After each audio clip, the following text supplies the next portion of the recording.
Protein हम मौसमी फल और सब्जियों का यूज करेंगे ताकि हमारा जो आहार नियोजन का व्यय होने वाला है वो कम से कम हो सके। और एक साथ में जैसे आपका खमीरीकरण है, खमीरीकरण की जो प्रक्रिया है उसको हम शामिल कर लेंगे। एक आपका अंकुरीकरण है, इसको हम शामिल कर लेंगे। और एक आपके मौसमी फल है और सब्जी, ये जो भी आपको उपलब्ध हो रहा है ना उसी के अकॉर्डिंग हम अपने आहार नियोजन में इन सारी चीजों को शामिल करेंगे। तो यहाँ पर मैंने एक मध्यम वर्गीय परिवार का आहार नियोजन की तालिका आप लोगों के सामने रखी है। आहार नियोजन का मतलब ये होता है कि सुबह से लेके शाम तक जब तक व्यक्ति सोता है उस समय तक व्यक्ति की आहार तालिका का कैसे हम नियोजन कर सकते हैं,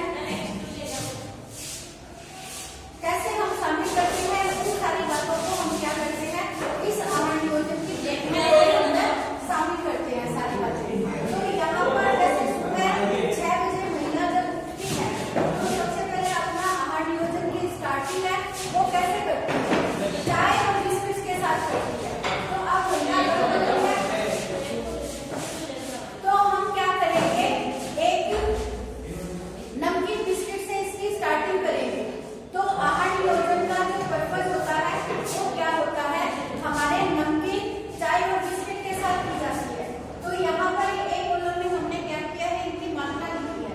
मात्रा में क्या होगा, 1 कप चाय और साथ में 2 बिस्किट। तो आपकी जो सारणी होगी इसमें 3 कॉलम बनेंगे, जिसमें एक तो आहार का समय लिखेंगे, एक आप आहार लिखेंगे और एक इनके लिए जो मात्रा काम में दी जा रही है वो मात्रा लिखेंगे। फिर दूसरे नंबर पे हम सुबह का नाश्ता लिखेंगे। ये सुबह का नाश्ता है जो 9 के करीब है वो टाइम रखा जाता है। इसमें हमने रखे हैं मेथी के पराठे और दही रखा है। तो यहाँ महिला को हम क्या देंगे, 2 मेथी के पराठे और 1 कटोरी दही।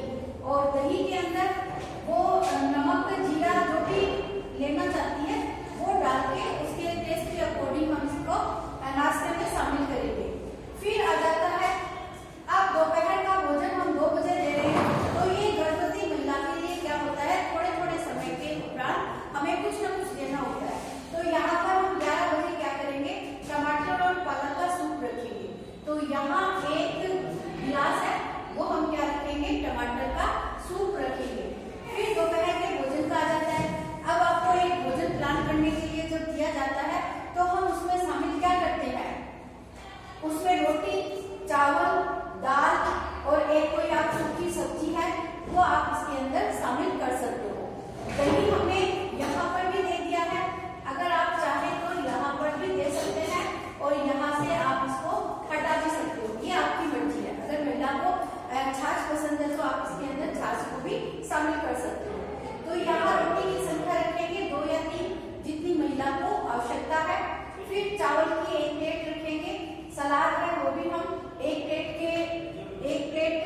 ये चावल की हो गई, 1 प्लेट सलाद। सलाद के अंदर जो भी सीजनल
तरीके की बीमारियां भी इसके अंदर शामिल है, उस बीमारी का नाम देकर भी आपको एक टाइम का आहार प्लान करना आ सकता है।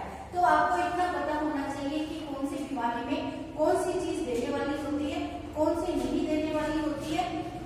उसी के अकॉर्डिंग हम क्या करेंगे, इस तालिका को पूरा करने का प्रयास करेंगे। तो आपको इसी तरीके की एक शीट के ऊपर आपको ये आहार प्लान करना पड़ता है और इसको आप पूरा अच्छे तरीके से ध्यान में रखें। ये जरूरी नहीं है कि मैंने जो यहाँ पे लिख दिया है वही आपको लिखना है। आप किसी भी तरीके की सब्जी में, रोटी में परिवर्तन कर सकते हो। गेहूं की रोटी की जगह आप बाजरे की रोटी भी, मक्का की रोटी या मैसी रोटी, जो भी महिला को पसंद होती है उसको हम इस आहार नियोजन के अंदर शामिल कर सकते हैं। चावल सिंपल की बजाय आप नमकीन बना सकते हो, या मीठा पसंद है तो उसको मीठे चावल के रूप में भी दिया जा सकता है। तो ये हमारी एक गर्भवती महिला की जो मध्यम आय वर्गीय है उसका हमने एक बजट जिस तरीके से तैयार किया था, आपको बताया था कि निम्न आय वर्ग, मध्यम आय वर्ग और उच्च आय वर्ग का बजट तैयार होता है। उसी बजट को ध्यान में रखते हुए हम क्या करते हैं, एक दिन की आहार तालिका है जो इस आय वर्ग के आधार पर ही हम उसको निर्धारित करते हैं। तो